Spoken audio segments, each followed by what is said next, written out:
the thing to keep in mind is that everything, people often ask, how are we going to organize anybody? How are we going to change people? People are people don't know what's going on. People are locked into their beliefs. People are fixed in the way they think about these things. You have to understand that all of the axioms, and all the word axiom means is, for those who don't know, is just the underlying set of beliefs, or set of the mode in which you think, which determines how you think about things. And all of the axioms of the system are breaking down. I mean, you talk to people and they say, oh, free trade is a good thing. Oh, deregulation is a good thing. Oh, the global economy is a good thing. Oh, the IMF is a good thing. You talk to people and you get these, oh, the world economy is going fine. We've never had it so good. Or, these kind of things, everything people think about the economic system is breaking down. Not just, in terms of the man in the street, but at the highest level. And you'd be surprised how quickly people will change, and institutions will change, and governments will change. You could say, well, our government will never change. They're all a bunch of lackeys. They're all a bunch of cowards. How can you expect someone like Bill Clinton to implement LaRouche's policies? How can you expect these idiots in Congress to do what has to be done? You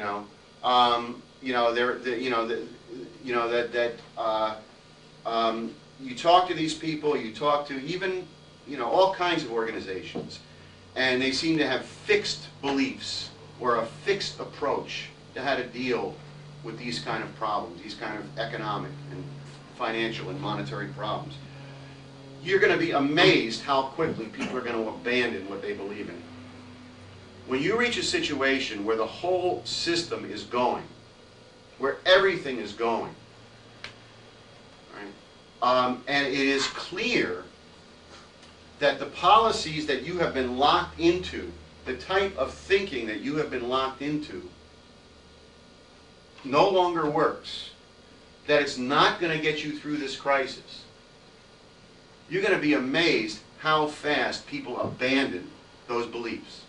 Even if a month ago they were saying to you with absolute conviction that this free trade is the wave of the future, America has to support free trade, globalization is a fact of life, it's here to stay, we have to support it. You're going to, and I don't care if it's the President of the United States, members of Congress, heads of institutions, trade unions, or anything else, you're going to find out, you're going to see how quickly people will jettison those beliefs and be ready to adopt new policies. One day they'll be telling you globalization is great, we can't interfere with the freedom of the marketplace. The next day they're going to be calling for currency exchange controls, protective tariffs, and everything else.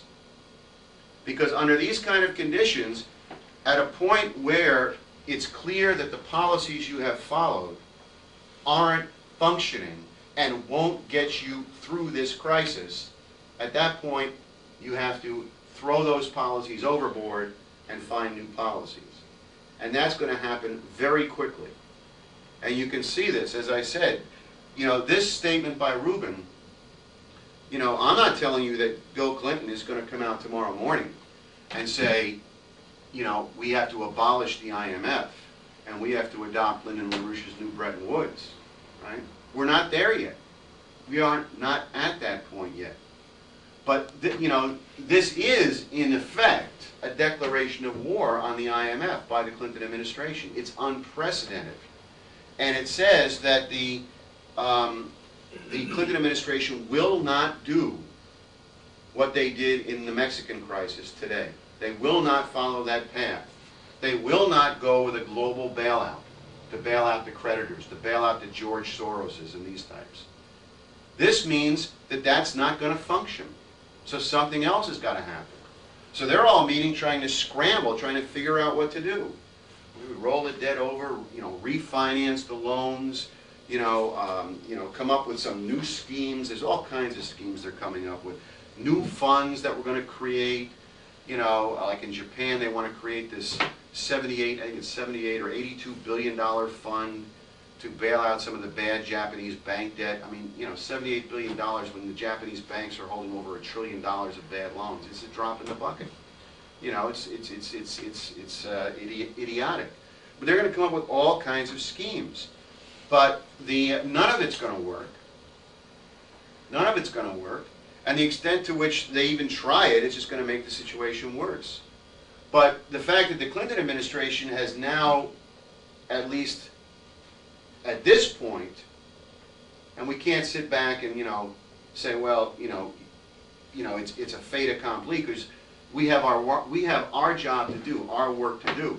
I mean, the Clinton administration could get cold feet and back down. But as of this point, the Clinton administration has, by saying that they're not going to go along with this kind of a global bailout, they're not going to go along with the IMF, means that as this crisis deepens, the Clinton administration has rejected that path. Therefore, the next thing, as the crisis deepens, the Clinton administration is going to have to figure out what it's going to do. What they've told the banks now is, these are your loans, these are, this is in the private sector, you guys are the ones who are owed the money, you have to figure out how to refinance the debt. Okay, that's good. But that, that's going to very quickly, it's going to become apparent very quickly that these banks can't do that they can't do it. So that then puts the ball back in the court of the Clinton administration. Okay, what then are you going to do? You've rejected the IMF approach, and the banks are incapable of solving the problem themselves. What then are you going to do? Right? So this is the situation we're in right now. It is changing very quickly, and the crisis is, I mean, look, South Korea is a bottomless pit. It doesn't matter how much money they throw at it. It's irrelevant. It's a bottomless pit, and it's impacting Japan.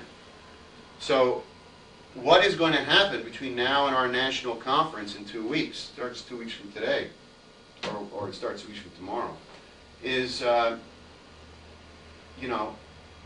much greater intensification of this whole situation.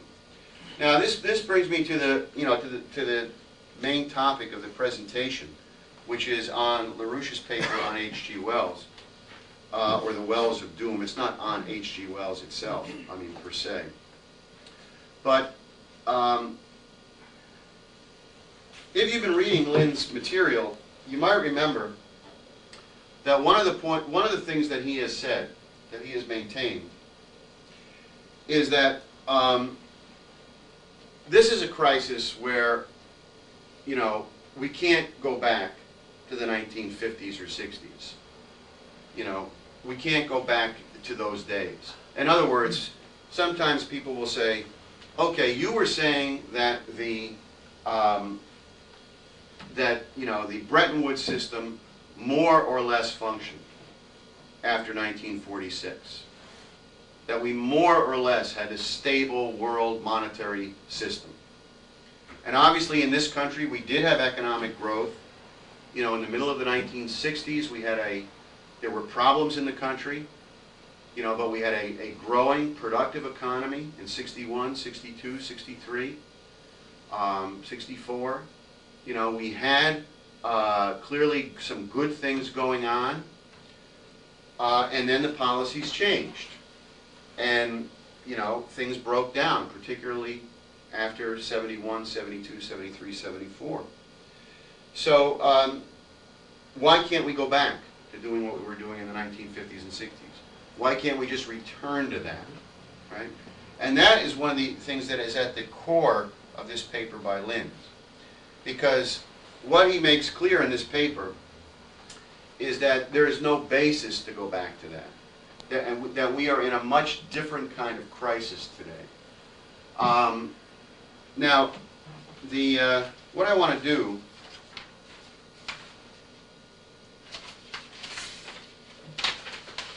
is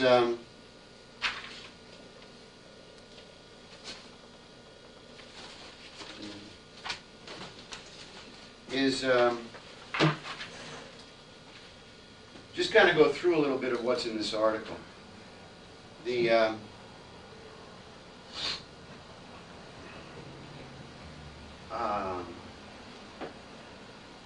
just one second.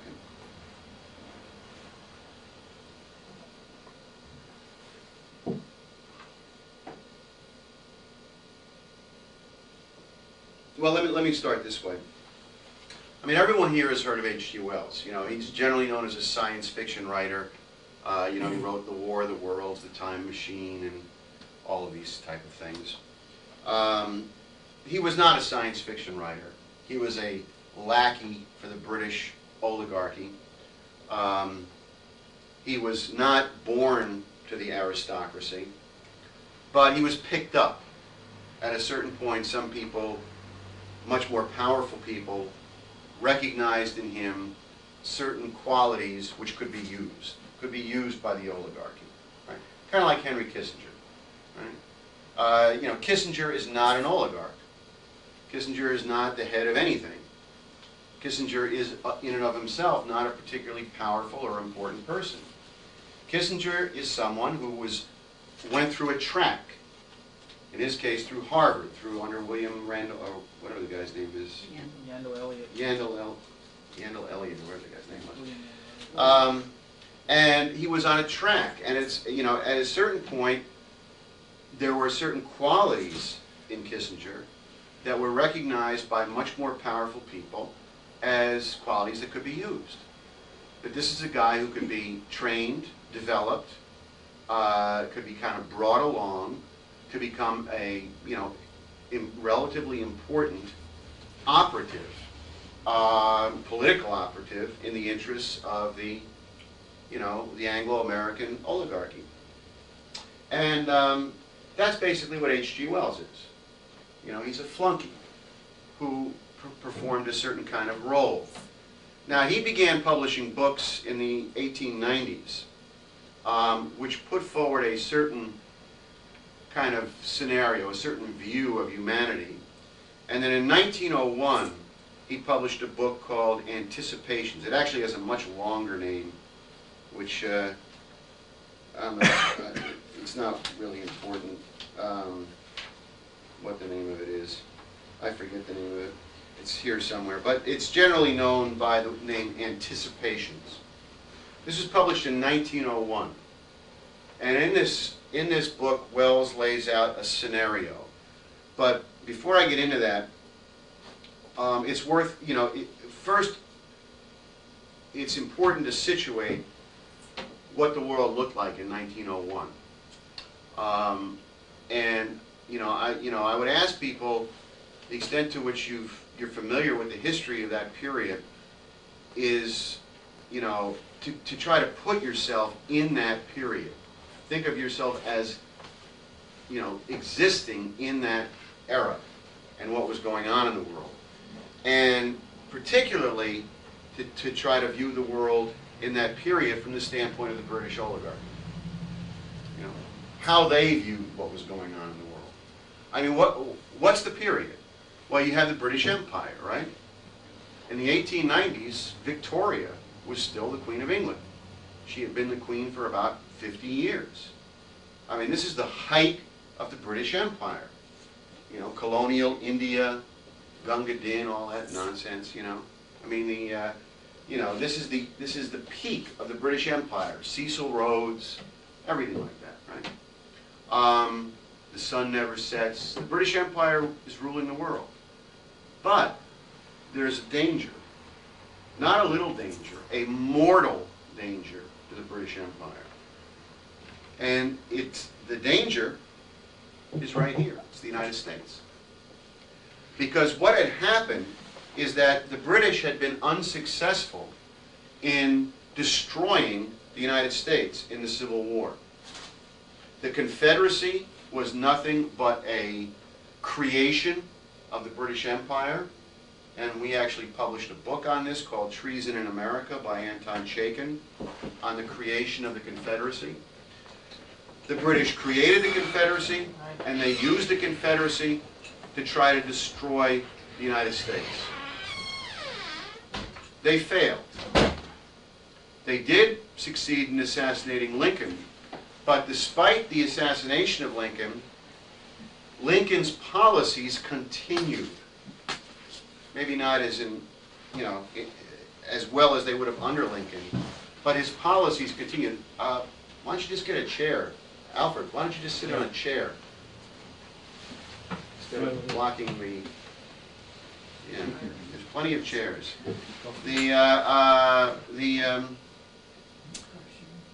So the policies continued. Now look, what's the issue here? This is important. This is important for this whole thing. What is the issue?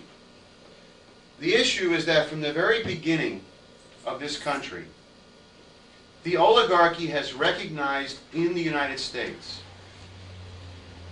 the ideas, the only ideas in the world, really, which represent a mortal danger to the oligarchy. Ideas which, if fully developed and fully implemented, would mean the end of the oligarchy. It would mean that the oligarchy would no longer exist.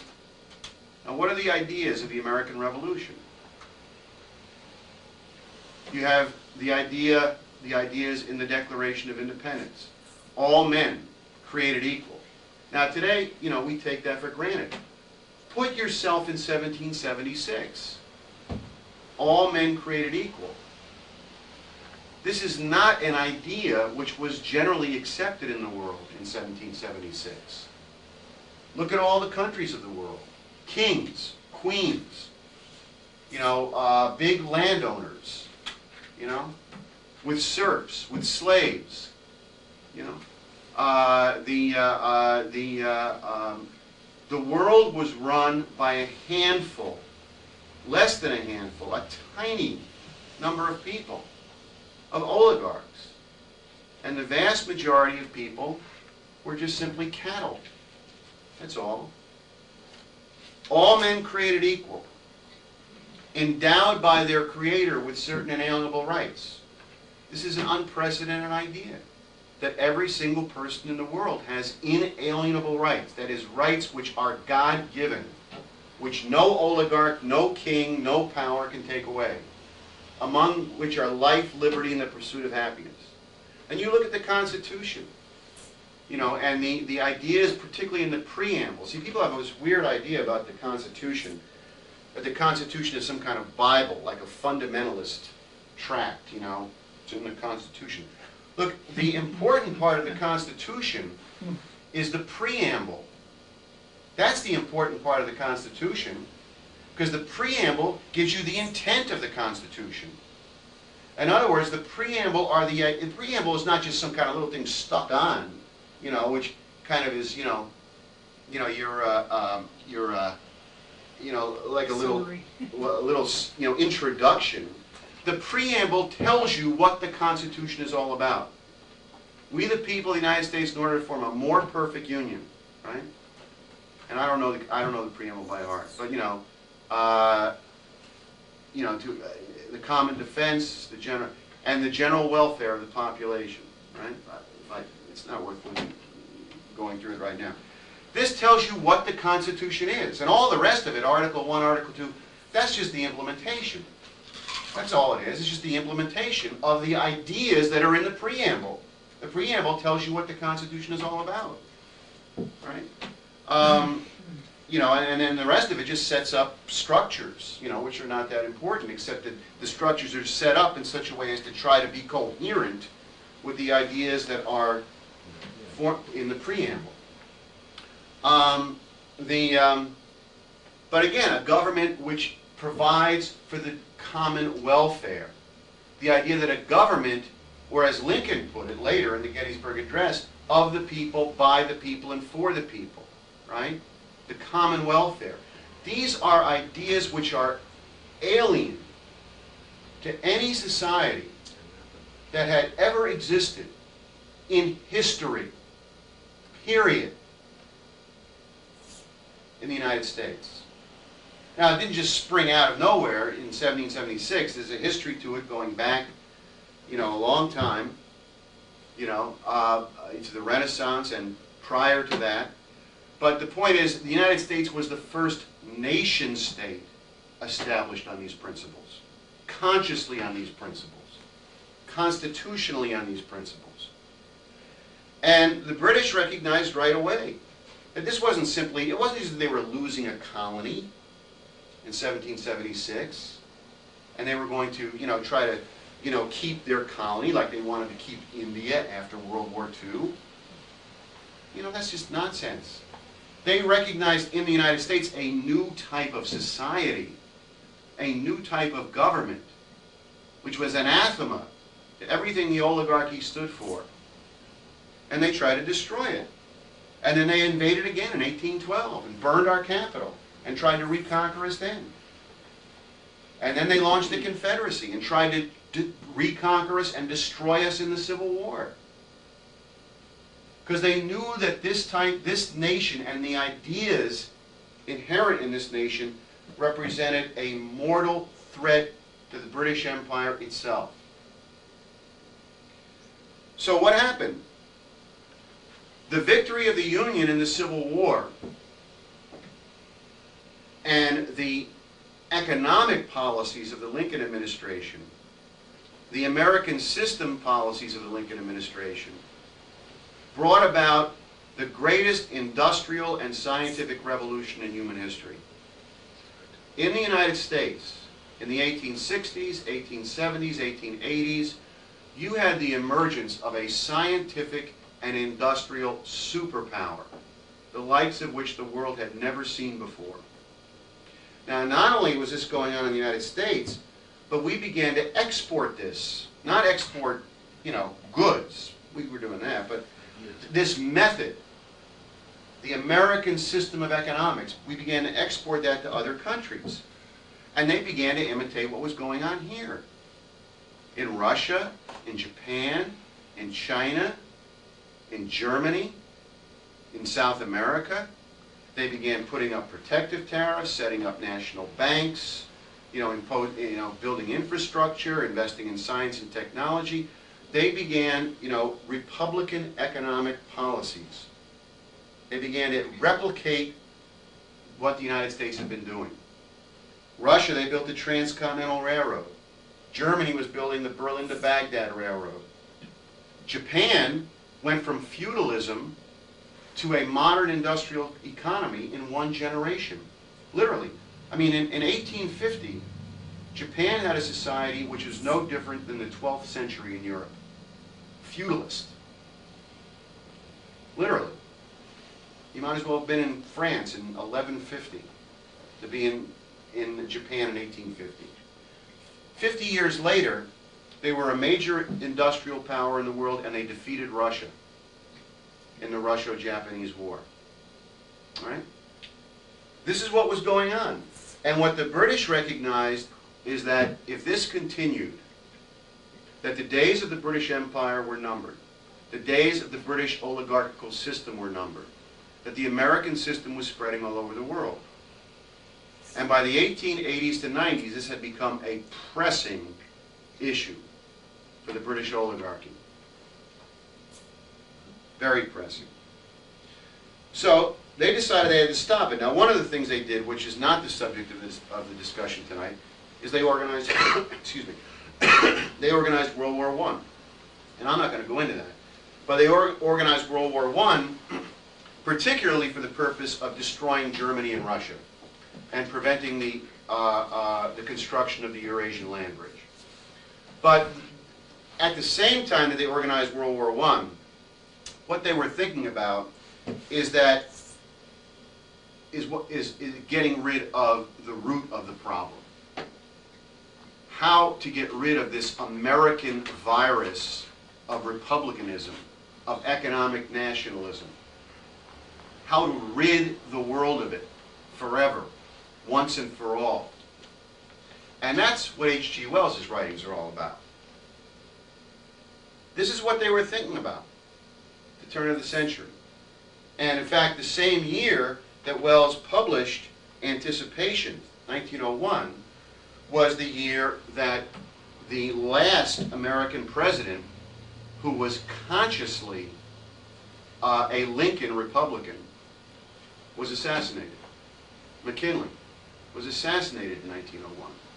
McKinley was a Lincoln Republican. That is, he didn't just, call himself a Lincoln Republican. He was a Lincoln Republican. I mean, McKinley, I'm not sure if he was a World War II, a Civil War, was he a Civil War veteran? Yeah. He was a Civil War veteran, and he had come up through the 1860s and 70s and 80s in the Lincoln Kerry branch of the Republican Party. He was consciously a Lincoln Republican, an economic nationalist, a follower of Henry Carey's American system of economics, right? He was assassinated in 1901, and in that same year, Wells published Anticipations. Now, what does Wells say in Anticipations? What he says is that Wells hates the United States. And what he says is that the big problem in the world is nationalism. Sovereign nations. Sovereign nations cause wars, sovereign nations cause all kinds of problems. And we have to figure out a way to solve this problem, to get rid of sovereign nations. And what he's really talking about is the United States, the threat from the United States. So he develops a three-part scenario. Number one, the development of weapons of mass destruction so powerful and so awesome, so terrifying in their destructive capacity, that countries can be blackmailed into surrendering their sovereignty and their political institutions, or even their philosophy of government. Number two, the establishment of a world government to replace these sovereign nations. And number three, the imposition of global zero growth to prevent any more progress. You know, this dangerous thing that was unleashed by the American Revolution. He doesn't call it zero growth. He calls it neo-Malthusianism, which he uses that term after Parson Malthus. The establishment of global neo-Malthusianism, that is putting an end to human progress and science. And combined with that, the unleashing of sexual freedom. That is, the loosening of sexual morals. So that through sexual freedom, sexual recreation, you have a means of keeping the population happy and docile so that people will not object to the loss of their national sovereignty, the establishment of a world government, an end to scientific progress, the imposition of a zero-growth society. People will not object to any of this because the establishment of sexual freedom will keep them preoccupied with those kind of pleasures. This is what he lays out in this book, Anticipations, in 1901. This article of the EIR, I'm not going to go through all of this, but this article of the EIR has, fairly extensive quotes from this. I'll read you a couple of quotes. Then in 1913, Wells actually refined this scenario a little bit. He published another book in 1913 called what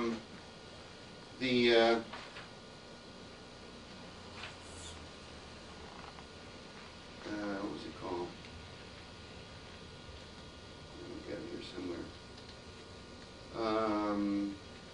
The World Set Free. He published The World Set Free in 1913, which is a novel in which he lays out this scenario. It's fiction. Only in this book, it's the same exact scenario as he had written in 1901. But in this book, in 1913, he actually refines the idea of weapons of mass destruction by talking about atomic weapons and nuclear war. This is 1913. This is before the outbreak of World War I, when Wells lays out this plan that countries can be forced to abandon their national sovereignty, can be blackmailed into that through the threat of nuclear annihilation. Right? So now I'm going to give you some quotes on all this and then just kind of follow this through a little bit. But I just want you to just take a second here and reflect on this scenario that Wells lays out from the standpoint of what we discussed here 2 weeks ago. What I went through in terms of the post-war generation, the so-called baby boomer generation, the children of the World War II veterans and others, the ones that have come since then. Because the scenario that Wells laid out in 1901 and 1913 is exactly what this country went through in the 1960s and 70s. And it was the baby boomer generation which was terrified and brainwashed into accepting this scenario. Not just accepting it, but even welcoming it, you know, as a good thing. And that's what we've been living through over the course of the past 20 to 30 years. And if you think of where we are today, this scenario laid out by Wells, the threat of nuclear weapons, you know, the nuclear terror, terrifying people so much that they would agree to give up their sovereignty. Well, think back to the timeline I put up last week and the question of the Cuban Missile Crisis in 1962. What happened then? When we came to the very brink of nuclear war, when many people thought that a war was going to happen within days or hours, and the terror of that. And think about what followed that, right? What followed that? Well, Kennedy was dead less than a year later. But then what did we get? Détente, arms control. Now, there may be some people here who think that détente, friendship with the Russians, was a good thing. That arms control was a good thing. Well, if you think that way, you've been duped. This had nothing to do with, you know, trying to be friendly with the Russians. I mean, look, the Russians gave up communism after the Berlin Wall came down and said, we want to be your friends. And what did we do to them?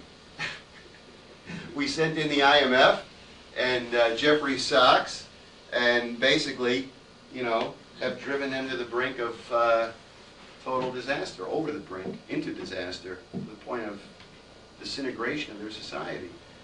This had nothing to do with it.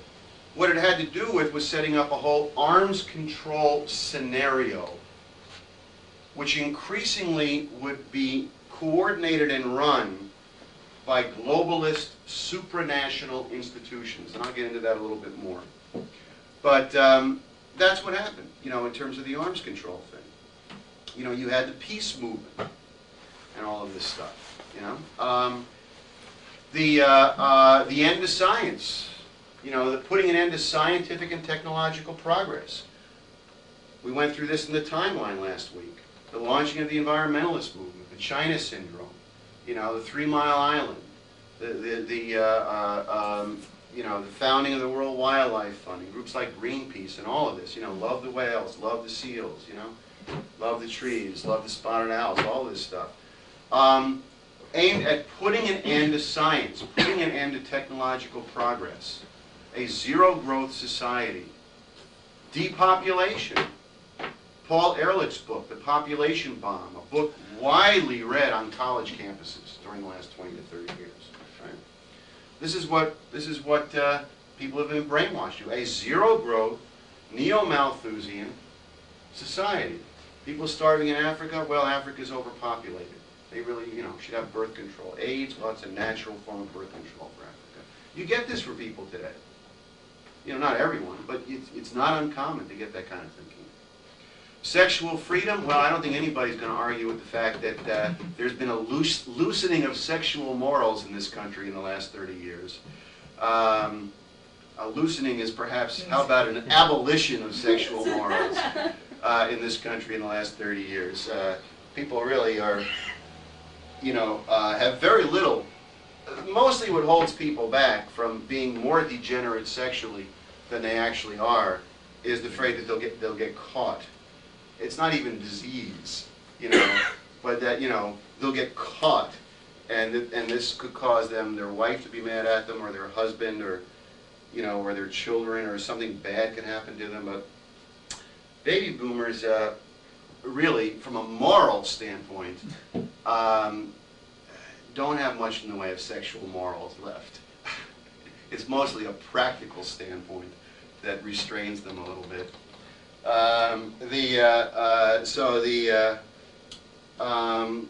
You know, obviously, where are we today? You look at the crisis that I described at the beginning of the meeting. This system is going very quickly. Now, is the oligarchy just going to sit back and let it go? Is the City of London going to sit back and let it go?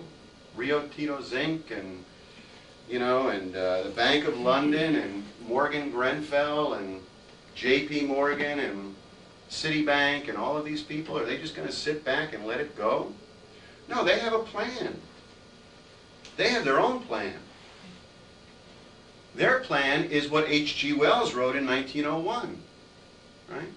They intend to survive this crisis by finishing off the last vestiges of national sovereignty. Totally eradicating national sovereignty. And imposing an IMF dictatorship. And the IMF is just a tool. The IMF is not the oligarchy. It's a tool of the oligarchy. Imposing an IMF dictatorship over every country in the world. Debt collection, squeezing money out of countries, squeezing blood out of a stone, whatever they have to do. Whatever will keep them afloat. Zero growth, Malthusianism. Meanwhile, they'll, you know, you have all the internet porn you want. You can legalize gambling in every state in the United States. You know, any form of, you know, hedonistic pleasure can be legalized in the name of freedom of expression. The government doesn't have the right to interfere with me and my body. Anything my body has the urge to do, government better keep their hands off. You know, so you know, all the hedonistic, you know, things people want will be there to keep people preoccupied. But meanwhile, you know, the oligarchy intends to use this crisis to impose the final stages of the Wells scenario. That is why we can't go back to 1957. There is no going back. The way that Lynn and LaRouche has described this is that we have been in a balance of power in the world. Not the balance of power that, you know, can you turn that heat off, Robert? Yeah. Not the balance of power that people have come to accept in the, you know, come to think of in terms of the Cold War, but a balance of power going back 500 years to the Renaissance. That in the Renaissance, you had the creation of the modern sovereign nation. Now, most people don't know anything about this. They think of the Renaissance as, you know, Michelangelo, Leonardo da Vinci, cathedrals, things like this, which is all a crucial part of the Renaissance. But if you look at the art of the Renaissance, the art and the music of the Renaissance, what you have there, which didn't exist before, I mean, anyone who really wants to think about this, I mean, you don't have to be a great, you know, intellectual. You really don't. You don't have to, you know, go to Stanford University or anything. In fact, that would be probably detrimental to you.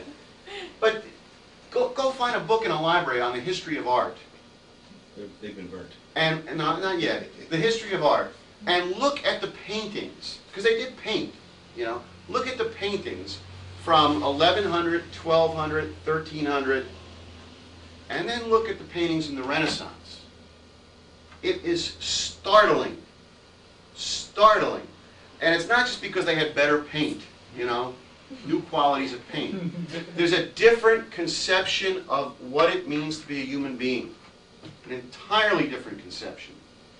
This idea of man made in the image of God, the idea of man as a creature of reason, not an animal, not some serf living like a donkey out in the field, but the spark of reason in each person. This is what you find in Renaissance art, which did not exist prior to that in European culture in that way. So you had this idea in the Renaissance, the celebration of man's creative capabilities. And out of that, and this is, you know, this is a nutshell, but out of that, you know, you had the development of the first modern sovereign nation, France. Nations did not exist in 1200. Look at a map. Read a history book. There were no countries, there were no nations in 1200. I mean, there may have been something on a map that looked like France, but there was no central government. It was all run by these duchies and lords and everything. Feudalism. France established a modern nation. And it was not just a nation of a king, but the idea was, and you can go back, and this is where the idea of the Commonwealth come from. Does anybody know what Commonwealth, where the name Commonwealth comes from? It comes from a term called commonweal. And weal means good. So it's not just commonwealth, like money, right? Commonwealth comes from commonweal, and weal means good. And the idea of the Commonwealth was you establish a nation based on the common good, right? Like the general welfare. So the nation is for the common good. And it was actually in France in the late 1400s where you had the first public schools. You had the first use of taxation by the central government to build infrastructure. You had the idea that the government, and it was limited, but you had the idea that the government had an obligation to use its powers to uplift the general population, to improve the conditions of life of not just the oligarchs, but everyone, right? And what we've had for 500 years is basically two systems in the world. We've had the oligarchy. You know, both the old landed aristocracy and oligarchy, like in Russia that Chekhov writes about, you know, or you have the, or you have in some of these third world countries, you know, the latifundists, or more modernly, the financial oligarchy, you know, the bankers and the financial oligarchy. You have the oligarchy and their oligarchical views. But also, ever since the Renaissance, you have had a republican tradition. The idea of the creation of a sovereign republican nation states based on a different concept of man. A concept of man, you know, a concept of a nation in which the capabilities of each newborn infant the government has pledged, made a pledge to the citizens of that country to use its powers to the utmost of its ability to help foster and develop the capabilities of each newborn infant. Right? Like in America, where every child every child could grow up to be president. Right? That's what they used to say, right? That's what people used to say. You know, every child has these kind of capabilities, right? The idea where each human person is important. You've had these two conflicting systems in the world for 500 years. The American Revolution was the biggest defeat to the oligarchy they've ever suffered politically, ever. But you have a situation today where two things have happened. First of all, the baby boomer generation has thrown away its commitment to the very things which make the continued existence of a republican nation state possible. Sovereign nations, oh no, it's one world. We are the world, you know, planetary consciousness, you know. That the baby boomer generation has thrown away its commitment. Sovereign nation, scientific and technological progress, these types of things. You know, that we have a generation today which is increasingly the generation in power, which no longer has any commitment to the very things which made the United States possible as a sovereign nation, as a republican nation. Lincoln's America.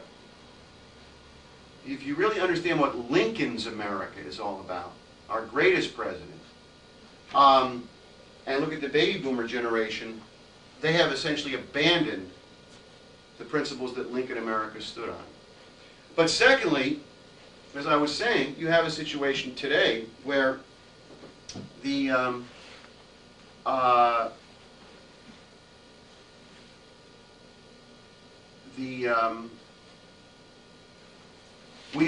we've reached a point where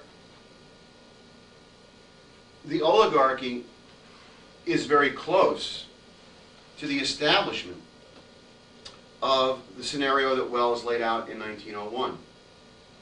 We are very close to that. If you just look at what he's talking about, we are almost at that point. And that is clearly what the oligarchy wants to, that is clearly their mindset, in this crisis. Now, at this point in time, we can't just say, oh, well, look, let's have a little reform of the IMF. Oh, well, let's have a little reform of the Federal Reserve. Let's increase the minimum wage by $1 an hour. I mean, that's a good idea. People should make $1 an hour more. But the point is that we're at a breakdown of the entire world global financial system. And there is no way we are going to survive this crisis by trying to cut a deal with the oligarchy, by trying to put through some reforms of this system. It's not going to work. The only way we're going to get through this crisis is if we break the power of the oligarchy on this planet. If we eliminate it. If we reimpose a Bretton Woods system, but this time based on national banking, not central banking. We break the power of private finance, because that's what you've had. If you want to understand in a nutshell what I'm talking about, there's these two systems that have coexisted. Sovereign nations, the power of sovereign governments over affairs, but existing simultaneously with private banking. Private central banking, in which you not only have privately owned banks, but private central banking like the Federal Reserve or the Bank of England, in which these private central banks run the monetary affairs of these countries. That has got to change. We've got to eliminate private central banking, and we've got to have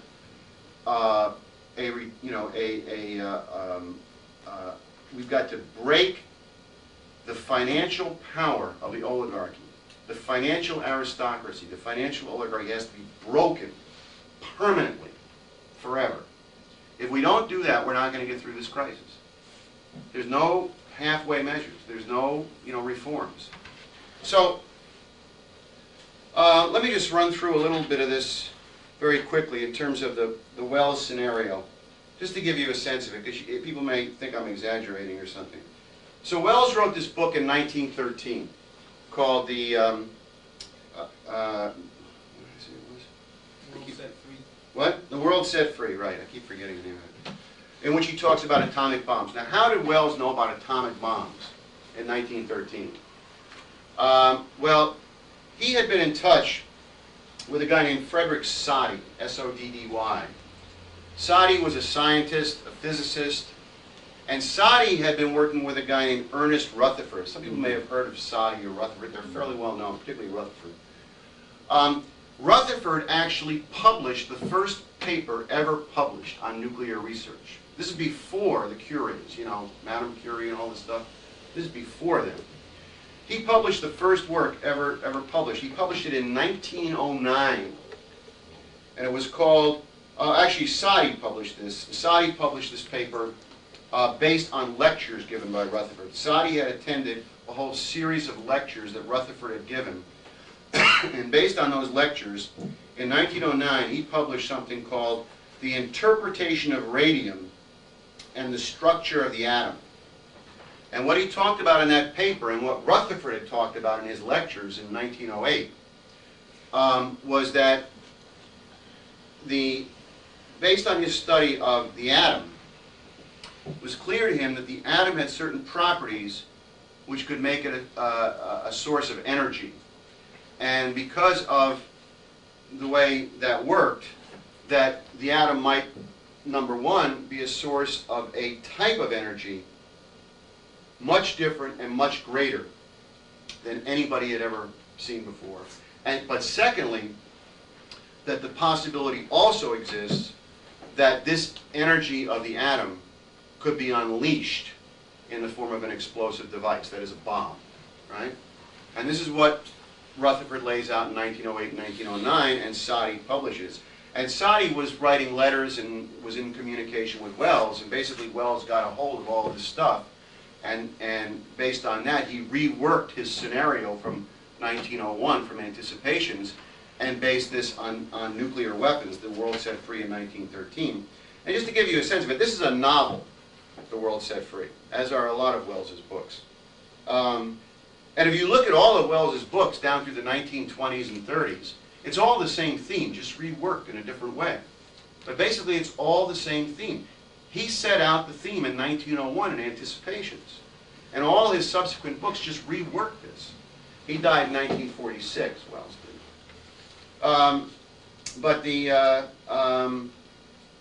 For instance, in this book, The World Set Free, there's a nuclear war. A nuclear war happens. And at the end of the war, you know, the total destruction. And what Wells says in the book, in describing the after effects of this nuclear war, he says, "The catastrophe of the atomic bombs, which shook men out of cities and businesses and economic relations, shook them also out of their old established habits of thought, and out of the lightly held beliefs and prejudices that came down to them from the past. They were released from old ties. For good or evil, they were ready for new associations." Right? That's the scenario. Nuclear war breaks down all of the existing political structures and opens man up for new associations, for a one-world government. Right? Now, what happened after the First World War is that Wells and some of his collaborators, including people like Leo Szilard, who was a scientist, and Bertrand Russell and Eugene Wigner, began to work on this idea of the development of nuclear weapons. Now, they didn't develop nuclear weapons to stop Germany or stop Japan or anything else. Their push for the development of nuclear weapons was on to implement this scenario laid out by H.G. Wells. Right? To use nuclear weapons to bring about an end to sovereign countries and an end to the virus of Americanism, American republicanism, to eliminate that from the world. So they started working on this throughout the 1920s. Now, after Hitler came to power, you know, they developed the idea that they could get either the United States or Great Britain to develop nuclear weapons based on a threat from Hitler. And they went to Albert Einstein.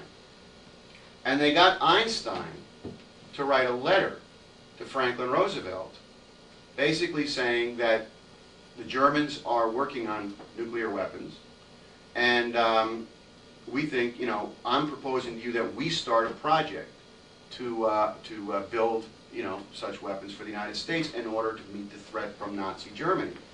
Now, this was the beginnings of the Manhattan Project, right?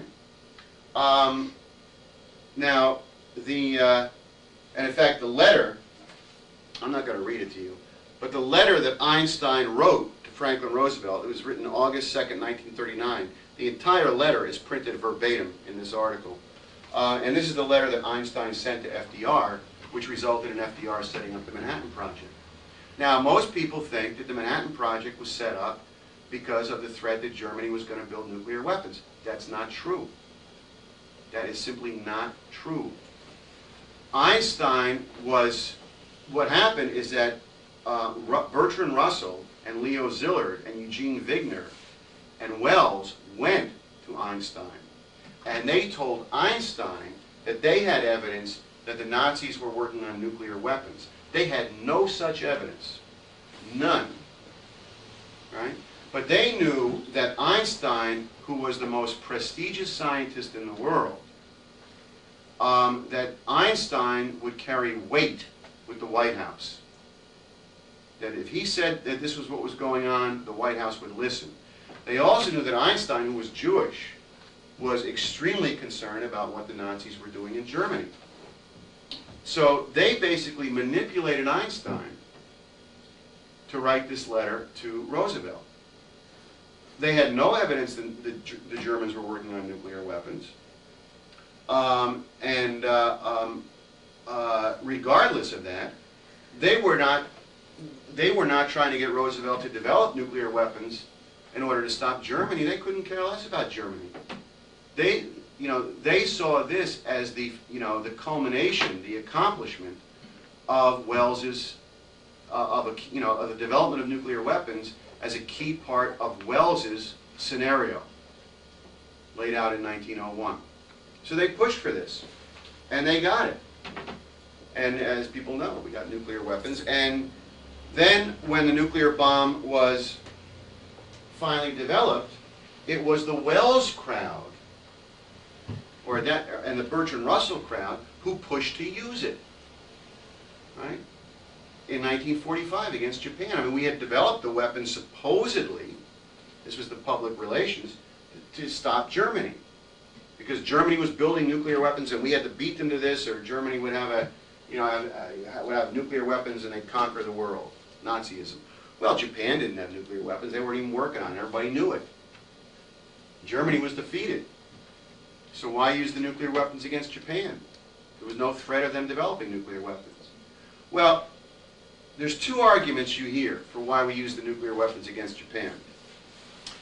The established story, which is what all the history books say, is that Japan wouldn't surrender, and if we had not used nuclear weapons, we would have had to invade Japan, and America would have suffered 1 million casualties.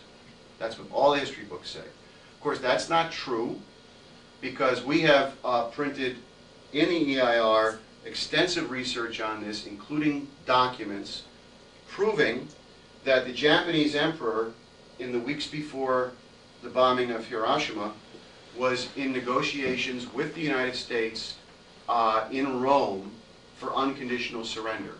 And at the point that the bombing, unconditional surrender, and at the point that the bombing occurred, the Japanese were days away from agreeing to unconditional surrender, the personal emissary from Emperor Hirohito.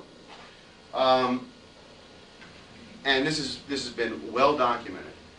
But that's the established story, that we had to use the bomb to prevent American casualties with an invasion of Japan. Then you hear from some people that particularly from kind of leftists and pseudo-Marxists, college campus type, pseudo-Marxists, is that we use the bomb not really against Japan but against Russia. That this was some people may have heard this, maybe not, but it's not an uncommon theory. That we use the bomb against Russia, against Japan, basically to send a message to Russia, right? That if we were going to to let Russia know that we had such devastating military capabilities that they better play ball after the war. This is that this was essentially a threat to Russia to agree to American demands after the war, or they might get this treatment. They might get nuked, right? So that's another theory. But in fact, the people who pushed the hardest for the use of the nuclear bombs in Japan were the Wells-Russell crowd, Bertrand Russell, right? There was actually a meeting in the White House with Harry Truman, and over whether or not the bomb should be dropped. This is a very famous meeting, and the different people presented different arguments. Now, Edward Teller, who has generally gone down in the history books as kind of a right-winger, father of the H-bomb, Teller was at that meeting. And Teller said we shouldn't use it. The weapon is too terrible. We should not use it. If we're going to use it, we should drop it on a deserted island and bring some Japanese government officials in and let them see it, right, as a demonstration of what we can do, right? The military wasn't so sure we should use it. The War Department, they didn't argue for it very strongly. You know, then you would think they would want to save American lives from an invasion of Japan. The person who argued the strongest for the use of the nuclear bomb at this meeting in the White House was Oppenheimer, the man who was basically the coordinator of the Manhattan Project. Now, Oppenheimer was an operative in the H.G. Wells Bertrand Russell crowd, who later went on to become a leader in the peace movement, as did Bertrand Russell, right? But it was Oppenheimer who argued for the use of the bomb against Japan. And, you know, apparently Truman listened to him because the bomb was dropped, right? Now, Bertrand Russell, who was, you know, collaborators of Wells, a cohort of Wells, let me read you a quote from him. The 2 days after the bombing of Nagasaki, 2 days after Nagasaki was bombed, Bertrand Russell wrote an article in which he said, now this is after the 2 atomic bombs were dropped, August 11th, 1945. The prospect for the human race is somber beyond all precedent. Mankind are faced with a clear-cut alternative. Either we shall all perish, or we shall have to acquire some slight degree of common sense. Either war or civilization must end. And if it is to be war that ends, there must be an international authority with the sole power to make new atomic bombs. All supplies of uranium must be placed under the control of the international authority, which shall have the right to safeguard the ore by armed forces. As soon as such an authority has been created, all existing bombs and all plants for their manufacture must be handed over. And of course, the international authority must have sufficient armed forces to protect whatever has been handed over. Of course, sufficient armed forces to protect what has been handed over to it. If this system were once established, the international authority would be irresistible and wars would cease. All right, this is 2 days after the bombing of Nagasaki he wrote this. Now, get the picture here, folks. You know, Russell is working with Wells from the turn of the century onward. I mean, you know, Russell lived to be like 95. I mean, this guy was already, you know, wrote Principia Mathematica in like 1900. I mean, this guy had a long career. He's working with Wells at the turn of the century. He was a member of the British Coefficients with Wells, a member of the British Fabian Society with Wells. They are working on this scenario together. Russell played a key role in getting Einstein to develop the nuclear bomb, to write the letter to Roosevelt for the Manhattan Project, right? So Russell is pushing for the development of the nuclear bomb during this whole period. Then, as soon as the bomb is used, 2 days after Nagasaki, he says, you know, either war or civilization must end, and if it is to be war that ends, there must be an international authority with the sole power to make the new bombs. And they must have all the bombs, all the countries who have bombs must turn them over to this international authority, and they must have an army to protect these bombs, and they must have sufficient armed forces, blah, blah, blah. And if you think that maybe that's just a slip of the tongue, a year later in 1946, Russell wrote in the Bulletin of Atomic Scientists, quote, "There is only one way in which great wars can be permanently prevented, and that is the establishment of an international government with a monopoly of serious armed force. When I speak of an international government, I mean one that really governs. An international government, if it is to be able to preserve peace, must have the only atomic bombs, the only plant for producing those bombs, the only air force, the only battleships and its infantry regiments must be made up of countries from different nations, but loyal only to the international authority. There must be no possibility of the development of national feeling in any unit or company. So this is, he says, every member of the International Armed Force should be carefully trained in loyalty to the international government. So this is in the Bulletin of Atomic Scientists in 1946. So, you know, I'm not making this up. You know, when you look at what Wells wrote in 1901 and his scenario of the development of weapons so horrible that countries could be blackmailed to surrender their sovereignty, that a world government could be established. You look at the push for the development of the bomb, the role of Russell in this, and then as soon as the bombs are exploded, this call by Russell for a world government and for the control over nuclear weapons, which is what they tried, for those of you who may be old enough to remember, something called the Baruch Plan, which I won't go into too much detail, right? I won't go into it at all. But the Baruch Plan at the end of World War II, Bernard Baruch's plan for the internationalization and control over all nuclear weapons and all nuclear energy, right?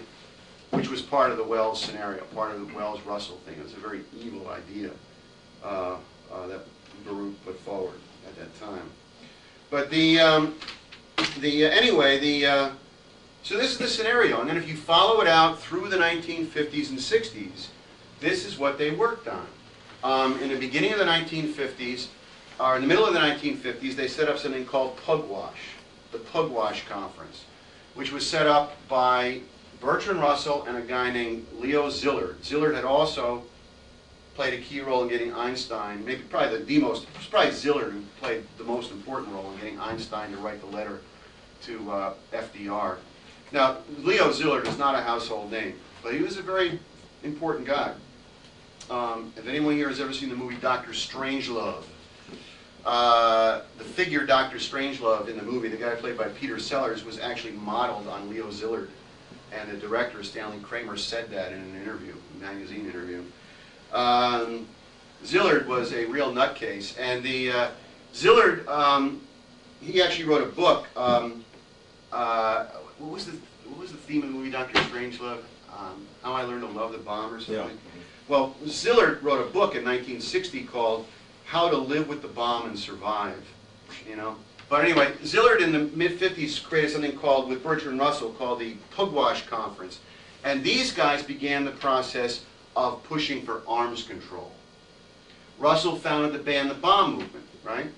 Russell, who had been pushing for the building of the bomb and who had argued for the bombing of Japan with the nuclear bombs, turns around and starts the Ban the Bomb movement. And they begin this whole international disarmament movement, with Russell and Szilard in the leading role. They roped in the Russians. They began to kind of cozy up to Khrushchev at that time, and what have you. And it's all in the article, so I'm not going to go through it because it's getting a little bit late. But anyway, the real breaking point was the Cuban Missile Crisis. They had been pushing before then. Kennedy actually had signed one treaty, which was the Test Ban Treaty, which he actually is known, it's written in a number of his biographies, that he was not too thrilled with this treaty. He almost didn't sign it. But he signed one treaty, Test Ban Treaty. But the Cuban Missile Crisis, which brought us to the brink of war, coming out of that, you know, everything, you know, the whole Wells scenario, the disarmament movement went into full gear. With Kennedy dead, Johnson in, you had to be the unleashing of détente by 1965-66, and the whole arms control movement. And as Lou mentioned later on, you know, SALT I, SALT II, all of this stuff, right? And you could say, well, isn't disarmament a good thing? I mean, you know, nuclear weapons are horrible. Isn't disarmament a good thing? Well, first of all, two things to keep in mind. Weapons never started a war, and disarmament never stopped a war. Never in history. Never happened, right?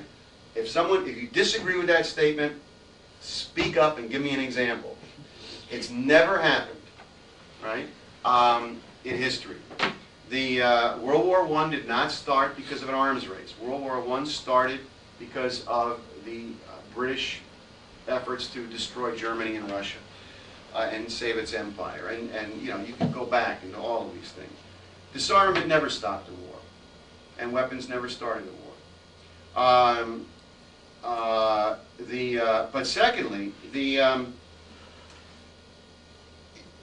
if you look at this disarmament process, what you had was a situation in which, first of all, not only weapons are being targeted, but science, nuclear science, other science. You look at the SDI program, the work in nonlinear, you know, particle beam, laser, nonlinear physics. The frontiers of science is being targeted here.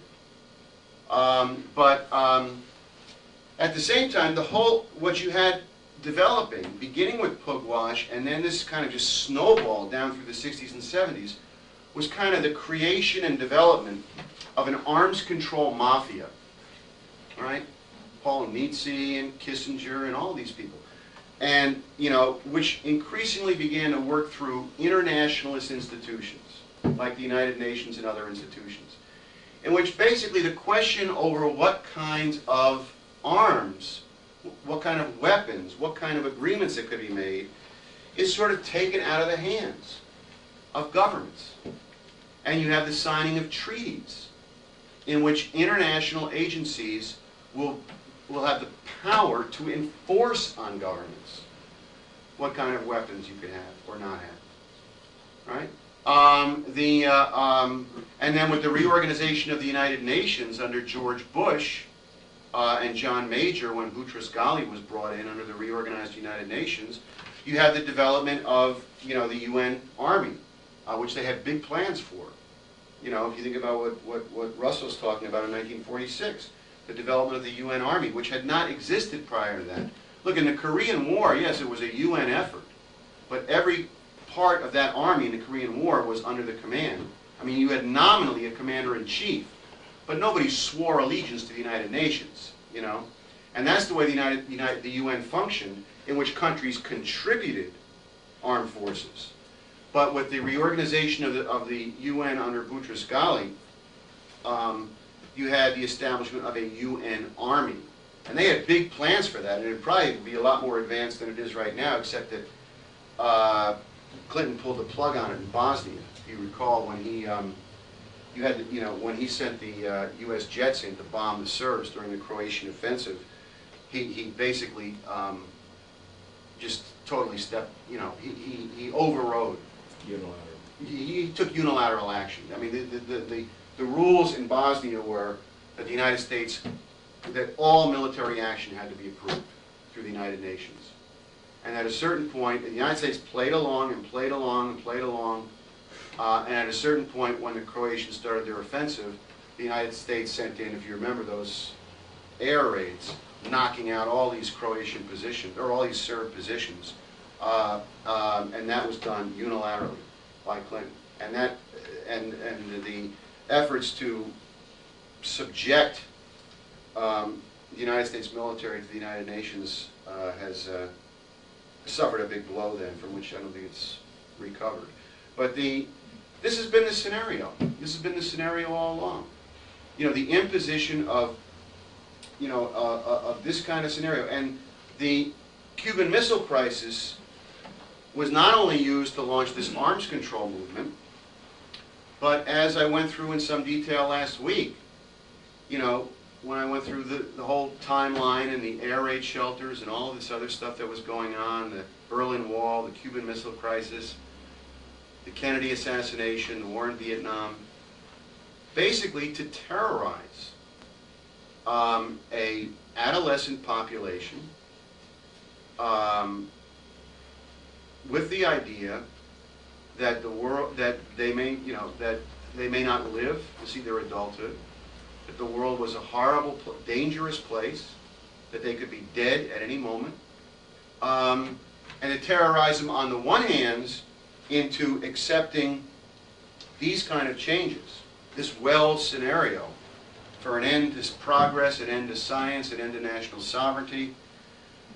But on the other hand, to terrorize people into the idea that the world is too horrible and terrible of a place to even think about in terms of the larger problems in the world, and to offer instead, you know, the erotic paradise, the sexual freedom, the drugs, and everything else that was unleashed in the 60s, you know, and that's what occurred. That's what occurred.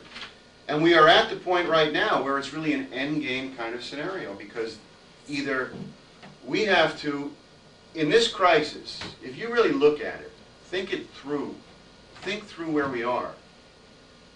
Either the Republican nation state and the ideas of the American Constitution, the ideas of the Declaration of Independence, the ideas of Lincoln's America, of what's in the Gettysburg Address, either those institutions and those ideas will not survive this crisis, or the oligarchy will not survive this crisis.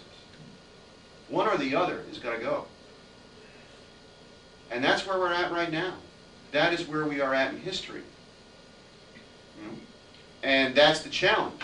That's the issue of Lynn's leadership and rallying around that leadership. So I'm going to pretty much wind it up here. You know, people can read the article and read the material. But I did want to read just one more thing.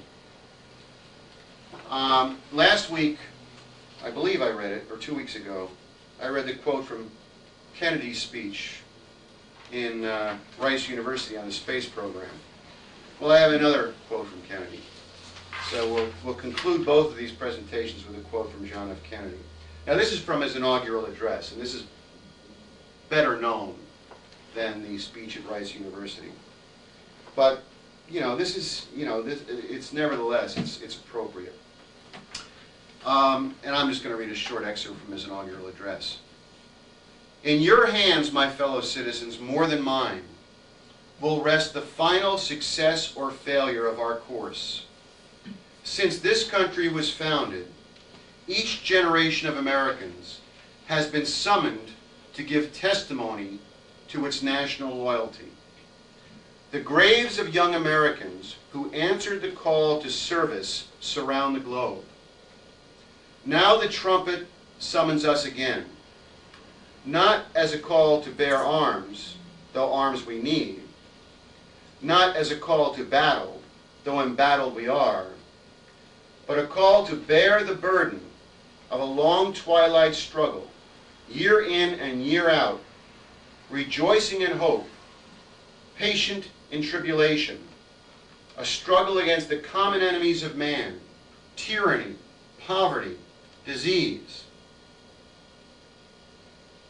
Will you join in that historic effort? In the long history of the world, only a few generations have been granted the role of defending freedom in its hour of maximum danger. I do not shrink from this responsibility. I welcome it. I do not believe that any of us would exchange places with any other people or any other generation.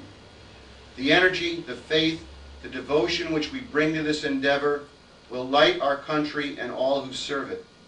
And the glow from that fire can truly light the world. And so, my fellow Americans, ask not what your country can do for you. Ask what you can do for your country. My fellow citizens of the world, ask not what America will do for you, but what together we can do for the freedom of man. So, I like the part in particular where he says, I do not shrink from this responsibility. I welcome it. And, you know, that's the issue today. I mean, you know, on interesting conclusion on this issue of the question of the cultural paradigm shift, what Lynn is talking about in terms of the 1960s. You really have a disease. I mean, the way to think about the baby boomer generation is that it's a disease. There are certain qualities to that generation as a whole Now, obviously, you know, everyone's different. Different people are different than others. But as a whole, it is a morally unanchored generation. That's not the exact term I'm looking for, but unmoored maybe is a better term. Generation.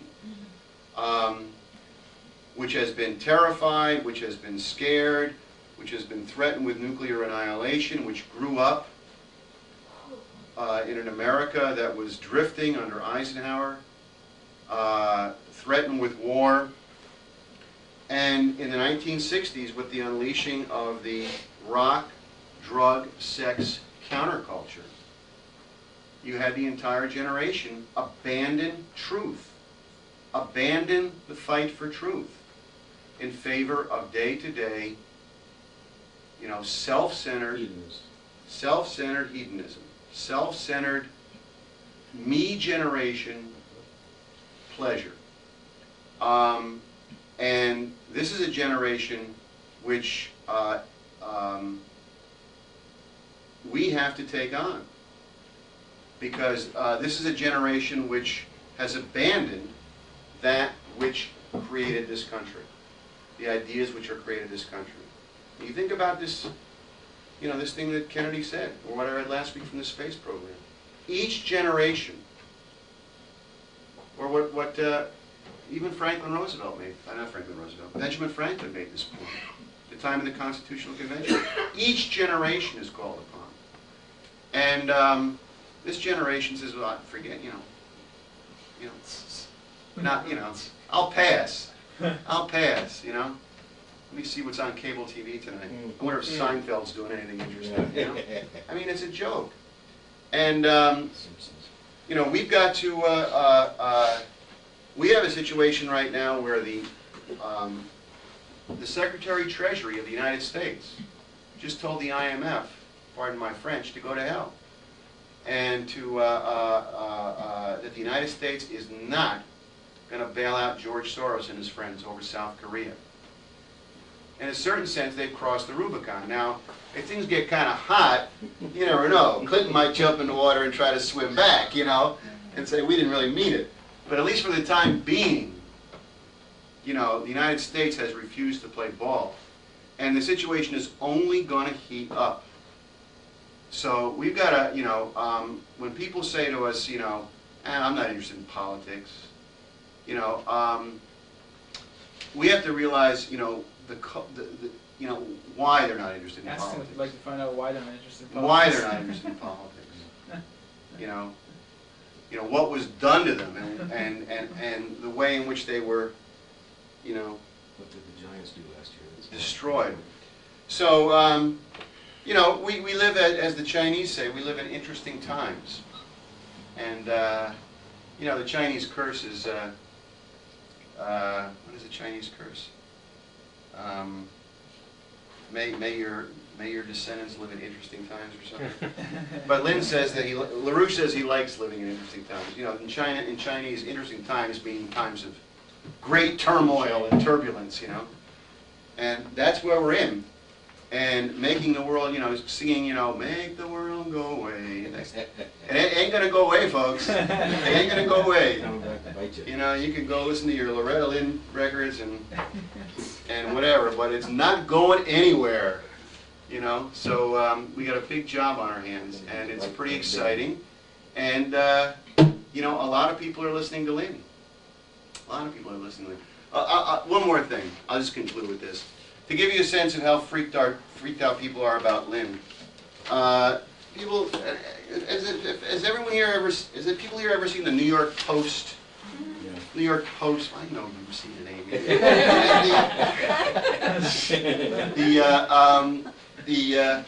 This is this tabloid in New York. You know, it's really a rag. It's a daily newspaper, but I mean it's. It's like if Jerry Springer had a paper. Yeah, right. Kind of like that. Anyway, it's owned by Rupert Murdoch, who's this, you know, this Brit. He's actually from Australia, but he's a Brit. He's part of the British takeover of the American media. Anyway, they ran an editorial on New Year's Eve, right? Wednesday, 2 days ago. They ran an editorial entitled "The Return of Ramsey Clark,"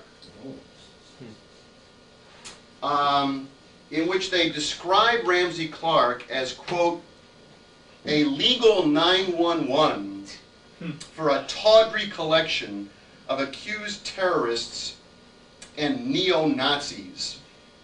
And then they go on to say, since the dawn of this decade, Clark, this is the editorial, Clark has become the lead counsel and leading apologist for conspiracist Lyndon LaRouche, who believes Elizabeth II is the queen pin of a worldwide drug smuggling cartel. In a speech in June 1990, Clark painted LaRouche as a civil rights martyr, ignoring the well-documented charges of LaRouche's anti-Semitism and neo-Nazism. And then it goes on from there. And then it concludes by saying, the fact that this slimy has-been is still walking around a free man tells you all you need to know about the United States, a country Ramsey Clark hates and wishes to destroy. So this is pretty vicious editorial. You know, but this gives you a sense of, you know, how freaked out these people are. They are freaked out. They are freaked out about what is going on, and they are freaked out about the fact that people are listening to Lynn. We just got to organize like hell. So I think I'll stop right there and see if people have questions, comments, discussion.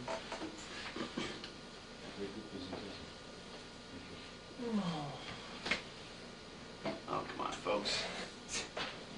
Someone's got something to say. Elizabeth, you must have something to say. Too much to comprehend. Oh, it's not too much. Not too much to comprehend. Ban the bomb, huh? Ban the bomb. That was the origin of the so-called peace symbol. It's Dirty Birdie who brought that forth, an ancient symbol for death, called the ban the bomb symbol. Well, one of the weird things about Bertrand Russell and H.G. Wells, particularly Russell, but also Wells, is they've gone down in history as peaceniks and progressives. Good and noble men. Good and noble men. Even H.G. Wells. H.G. Wells is generally seen as a social reformer and a liberal in the history books. This is a guy who supported Malthusianism, supported eugenics, you know, called for nuclear terror to get countries to surrender their sovereignty. You know, and he's come down in history as a great progressive and Briefcase balls. you know, and Russell is this kind of like the saint of the peace movement. You know, guy who advocated preemptive nuclear strike on Russia in 1945. Were they knighted, do you know? I don't know if Wells wasn't knighted. I don't know if Russell was or not. Well, he was a He was a lord. lord. He Russell was Yes, a he- lord, and he gave up his title Okay. as a lord, to achieve the idea of continuing empire through a different means. So if Yeah, you're now going to we've got think he was just a regular Just a guy. regular guy. Sir Colin Powell and Sir Henry. Well, Russell, unlike Wells was kind of like a guy who was brought up from the middle class. Yeah. Yeah, Russell was an aristocrat. yeah. His father had been John Russell. I think had been He was a prime minister. Prime minister. I think his grandfather was a prime minister. yeah. I mean, Russell was an aristocrat from the House of Lords, going back a number of generations.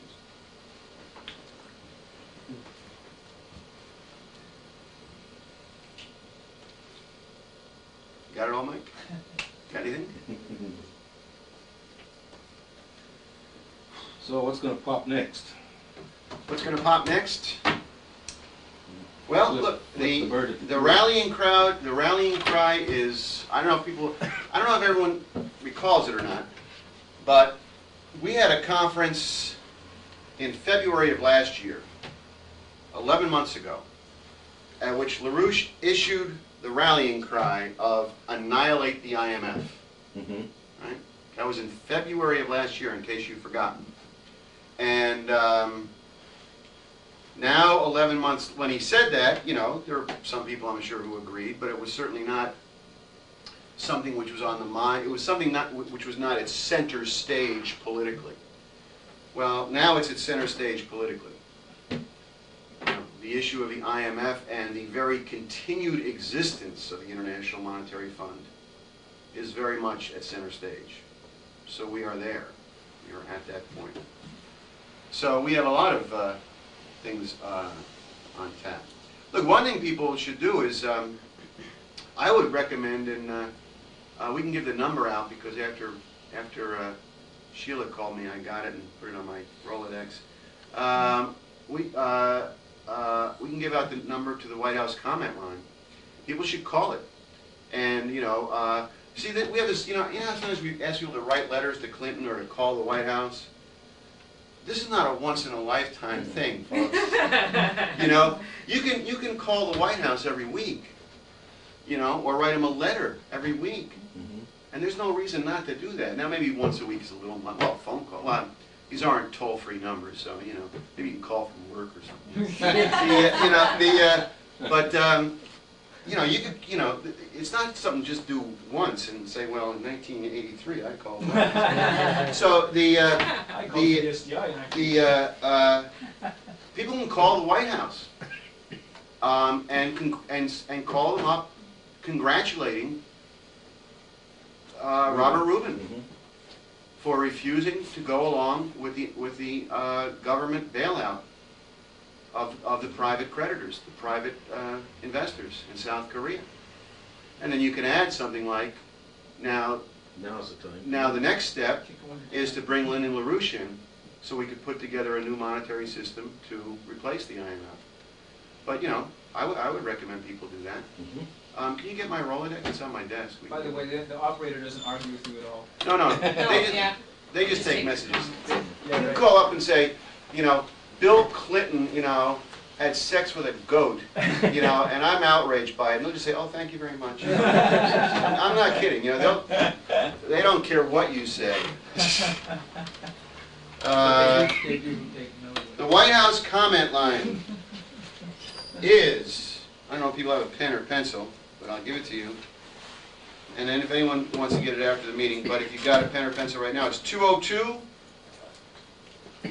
Wait for Mike.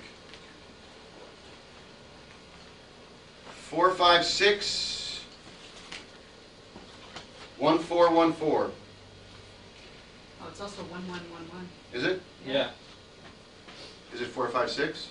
Yeah, 456 It is 456. That's what All right, then put 1111. 4 ones after the 4. All right, 202 456 1111. Do they have an email? Yeah, they do. It's president at whitehouse.gov.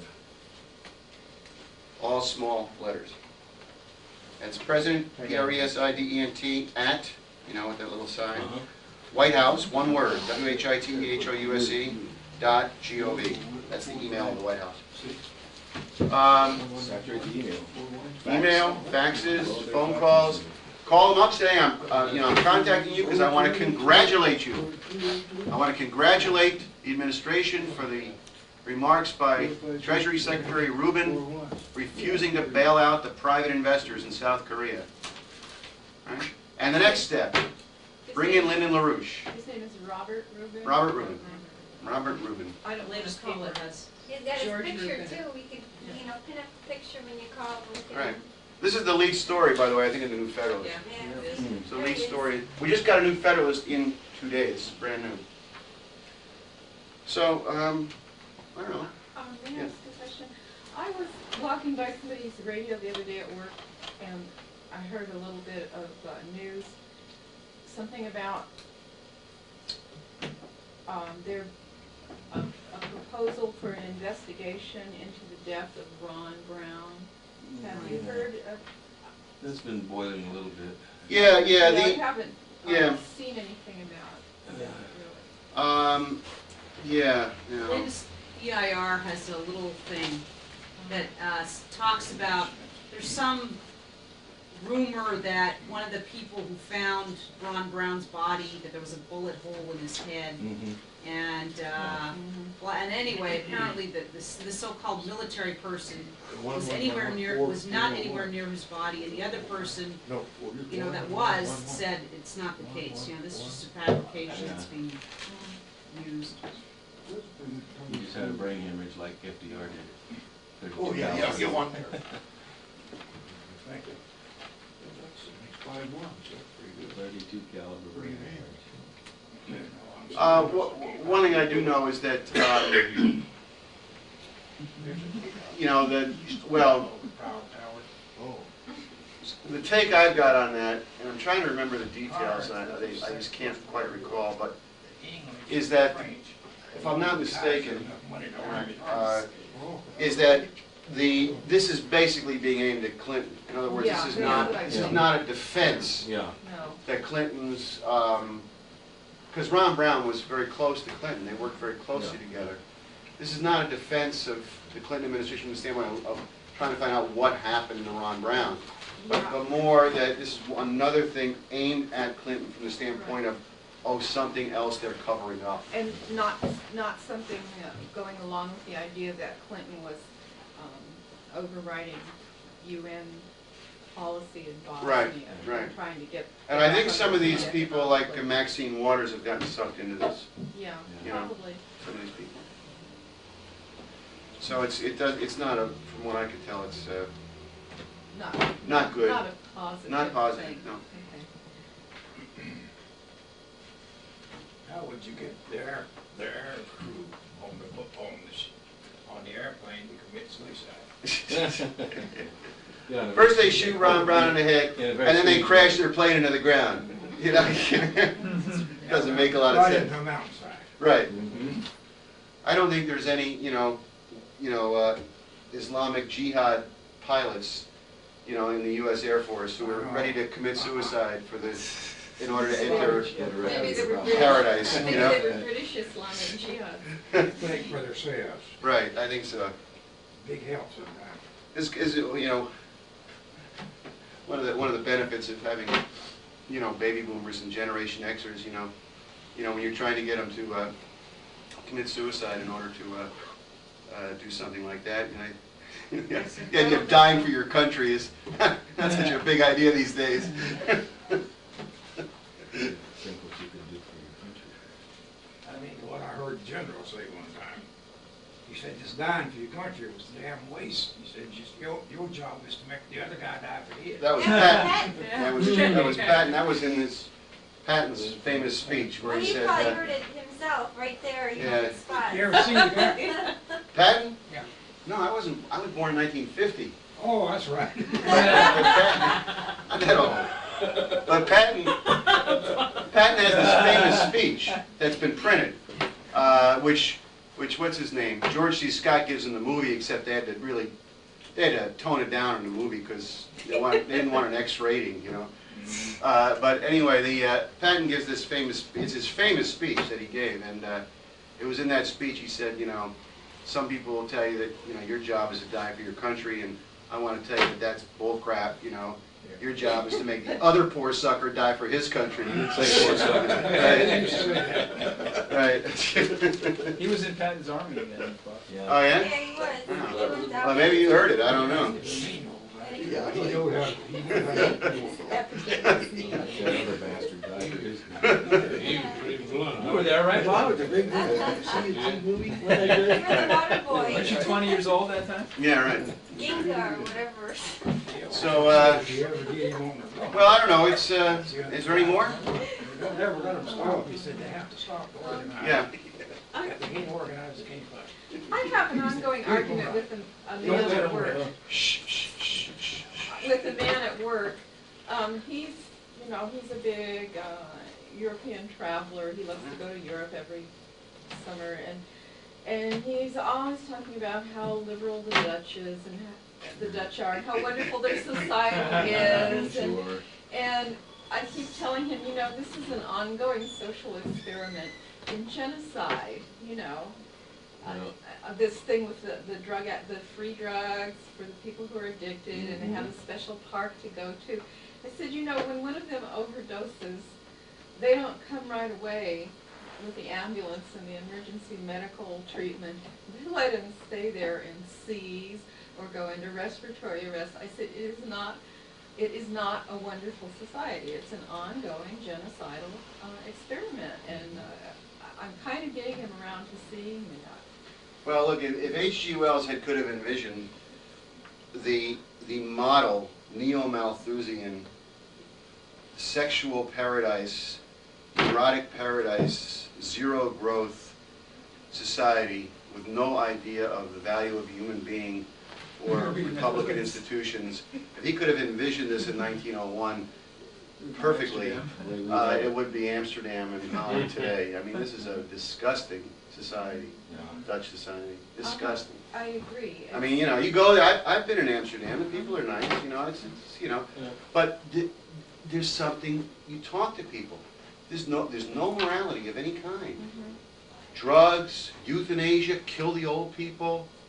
You know, there's nothing. It's like you're talking to empty people. You know, anything. It's you know, you think of Haight-Ashbury in the '60s. You know, if it feels good, do it.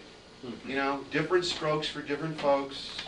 You know, victimless crimes. You know, you can do anything you want as long as you don't hurt another person. Of course, euthanasia. You know, but you know, this idea, this you know, this whole Haight-Ashbury thing is like the philosophy of Holland today. It's horrible. It's really a horrible place. You know.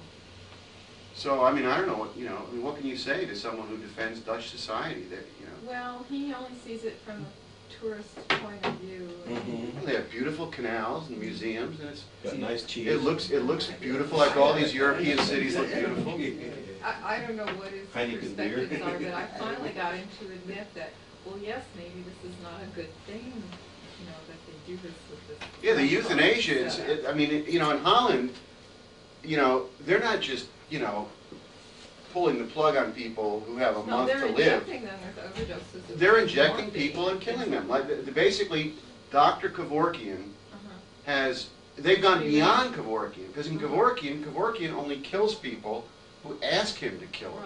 Right. It's without their knowledge. Without their knowledge, without their consent, families' they're just killing knowledge people. and consent, And this is now part of the Dutch health system. Now the last time that happened was in Nazi Germany, right? And that's now the law in Holland. So it's a, you know it's you know, and the drugs, you know, I mean it's just ridiculous. It's a terrible place. Yeah. So well, anyway, I got him finally to agree with me after several discussions. And Holland was used for years as the main drug transshipment point into all of the rest of Europe. In other words, the heroin, the cocaine, the hashish, you know, the methamphetamines would all come into Holland, and then from there be distributed to Germany and France and elsewhere, right? So it's not, you know, it's a bad place. It's boogie. Were you gonna ask something, Ned? Did you have a comment? If not, My question is, with any success in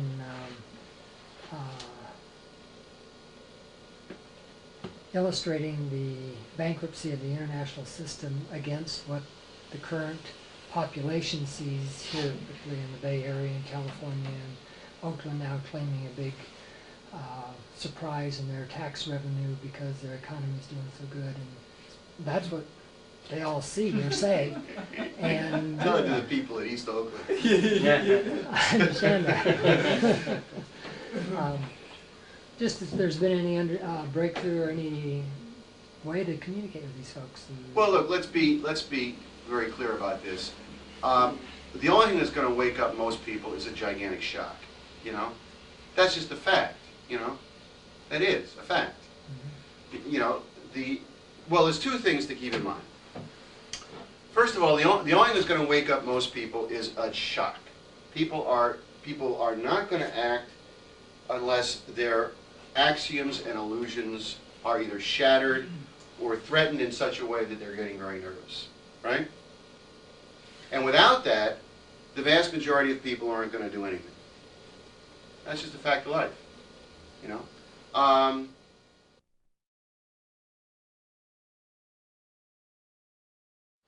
The thing to keep in mind is that everything, you know, people often ask, you know, how are we going to organize anybody? How are we going to change people? People are, you know, people don't know what's going on. People are locked into their beliefs. People you know, people are fixed in the way they think about these things.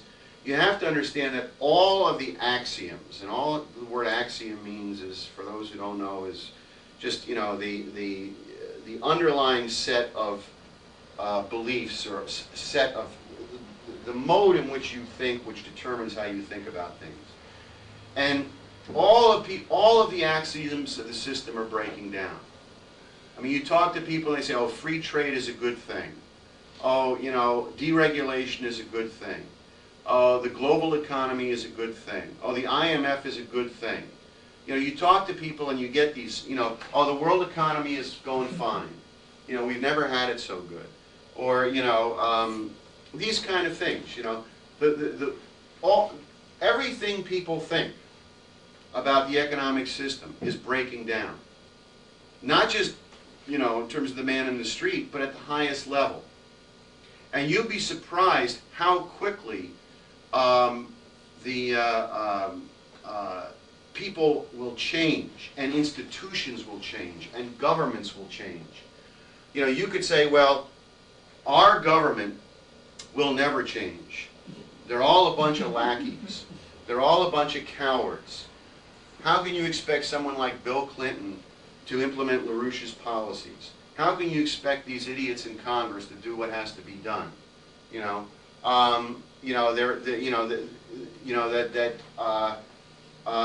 you talk to these people, you talk to even, you know, all kinds of organizations, and they seem to have fixed beliefs or a fixed approach to how to deal with these kind of problems, these kind of economic and financial and monetary problems. You're going to be amazed how quickly people are going to abandon what they believe in.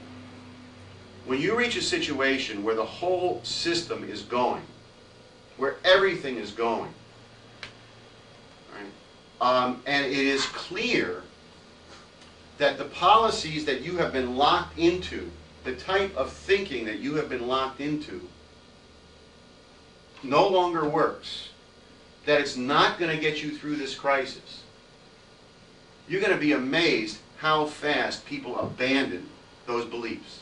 Even if a month ago they were saying to you with absolute conviction that this free trade is the wave of the future, America has to support free trade, globalization is a fact of life, it's here to stay, we have to support it. You're going to, and I don't care if it's the President of the United States, members of Congress, you know, heads of institutions, trade unions, or anything else, you're going to find out, you're going to see how quickly people will jettison those beliefs and be ready to adopt new policies. You know, one day they'll be telling you globalization is great, we can't interfere with the freedom of the marketplace. The next day they're going to be calling for currency exchange controls, protective tariffs, and everything else. Because under these kind of conditions, at a point where it's clear that the policies you have followed aren't functioning and won't get you through this crisis, at that point you have to throw those policies overboard and find new policies. And that's going to happen very quickly. And you can see this, as I said, you know, this statement by Rubin, you know, I'm not telling you that Bill Clinton is going to come out tomorrow morning and say, you know, we have to abolish the IMF and we have to adopt Lyndon LaRouche's new Bretton Woods, right? We're not there yet. We are not at that point yet. But, you know, this is, in effect, a declaration of war on the IMF by the Clinton administration. It's unprecedented. And it says that the Clinton administration will not do what they did in the Mexican crisis today. They will not follow that path. They will not go with a global bailout to bail out the creditors, to bail out the George Soroses and these types. This means that that's not going to function. So something else has got to happen. So they're all meeting, trying to scramble, trying to figure out what to do. We would roll the debt over, you know, refinance the loans, you know, come up with some new schemes. There's all kinds of schemes they're coming up with. New funds that we're going to create.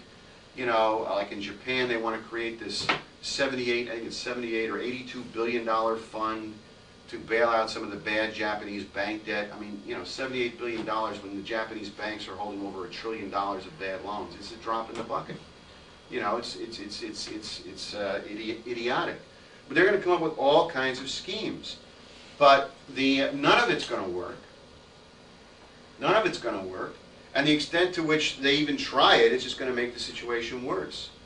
But the fact that the Clinton administration has now, at least at this point, and we can't sit back and, you know, say, well, it's a fait accompli, because we have our job to do, our work to do. I mean, the Clinton administration could get cold feet and back down. But as of this point, the Clinton administration has, by saying that they're not going to go along with this kind of a global bailout view of humanity, and then in 1901, he published a book called Anticipations. It actually has a much longer name, which it's not really important what the name of it is. I forget the name of it. It's here somewhere, but it's generally known by the name Anticipations. This was published in 1901, and in this book, Wells lays out a scenario. But before I get into that, it's worth, first, it's important to situate what the world looked like in 1901. I would ask people the extent to which you're familiar with the history of that period is, to try to put yourself in that period. Think of yourself as, existing in that era and what was going on in the world. And particularly to try to view the world in that period from the standpoint of the British oligarchy. How they viewed what was going on in the world. I mean, what's the period? Well, you had the British Empire, right? In the 1890s, Victoria was still the Queen of England. She had been the Queen for about 50 years. I mean, this is the height of the British Empire. Colonial India, Gunga Din, all that nonsense, I mean, this is the peak of the British Empire. Cecil Rhodes, everything like that, right? The sun never sets. The British Empire is ruling the world. But there's a danger, not a little danger, a mortal danger to the British Empire. And the danger is right here. It's the United States.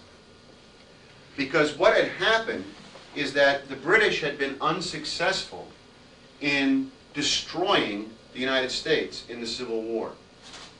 The Confederacy was nothing but a creation of the British Empire, and we actually published a book on this called Treason in America by Anton Chaikin on the creation of the Confederacy. The British created the Confederacy, and they used the Confederacy to try to destroy the United States. They failed. They did succeed in assassinating Lincoln, but despite the assassination of Lincoln, Lincoln's policies continued. Maybe not as as well as they would have under Lincoln, but his policies continued. Why don't you just get a chair? Alfred, why don't you just sit on a chair? Instead of blocking the... Yeah, there's plenty of chairs. Why can't we go back to doing what we were doing in the 1950s and 60s? Why can't we just return to that, right? And that is one of the things that is at the core of this paper by Linz. Because what he makes clear in this paper is that there is no basis to go back to that. And that we are in a much different kind of crisis today. Now, what I want to do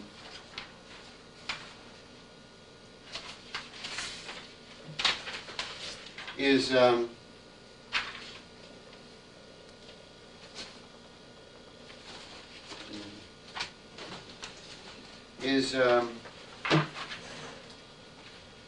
just kind of go through a little bit of what's in this article.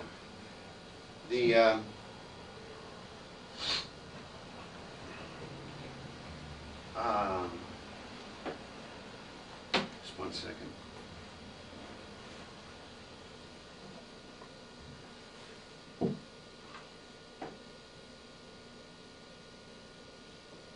Well, let me start this way. I mean, everyone here has heard of H.G. Wells. You know, he's generally known as a science fiction writer. You know, he wrote The War of the Worlds, The Time Machine, and all of these type of things. He was not a science fiction writer. He was a lackey for the British oligarchy. He was not born to the aristocracy, but he was picked up. At a certain point, some people, much more powerful people, recognized in him certain qualities which could be used by the oligarchy, right? Kind of like Henry Kissinger, right? You know, Kissinger is not an oligarch. Kissinger is not the head of anything. Kissinger is, in and of himself, not a particularly powerful or important person. Kissinger is someone who went through a track. In his case, through Harvard, under William Randall, or whatever the guy's name is.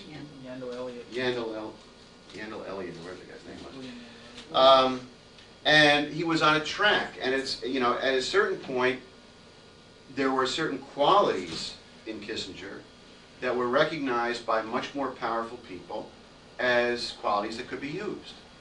But this is a guy who could be trained, developed, could be kind of brought along to become a, you know, relatively important operative, political operative in the interests of the, you know, the Anglo-American oligarchy. And that's basically what H.G. Wells is. You know, he's a flunky who performed a certain kind of role. Now, he began publishing books in the 1890s, which put forward a certain kind of scenario, they're not going to go along with the IMF, means that as this crisis deepens, the Clinton administration has rejected that path. Therefore, the next thing, as the crisis deepens, the Clinton administration is going to have to figure out what it's going to do.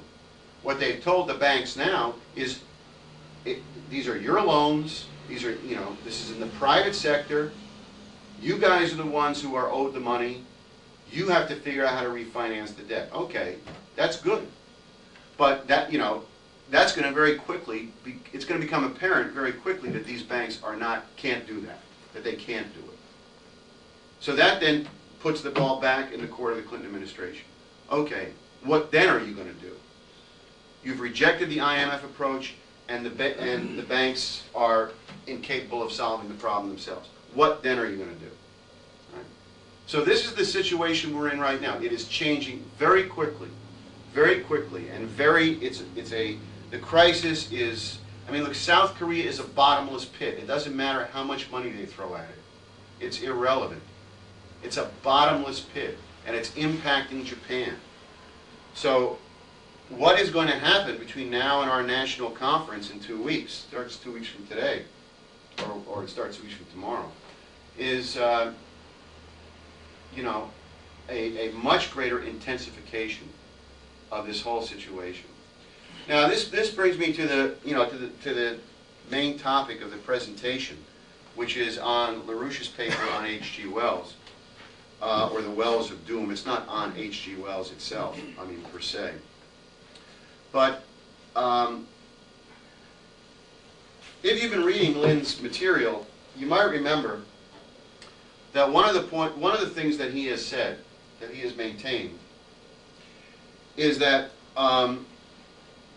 this is a crisis where, you know, we can't go back to the 1950s or 60s. You know, we can't go back to those days. In other words, sometimes people will say, okay, you were saying that the Bretton Woods system more or less functioned after 1946. That we more or less had a stable world monetary system. And obviously in this country we did have economic growth. You know, in the middle of the 1960s there were problems in the country, you know, but we had a growing, productive economy in 61, 62, 63. 64. You know, we had clearly some good things going on, and then the policies changed. And, you know, things broke down, particularly after 71, 72, 73, 74. So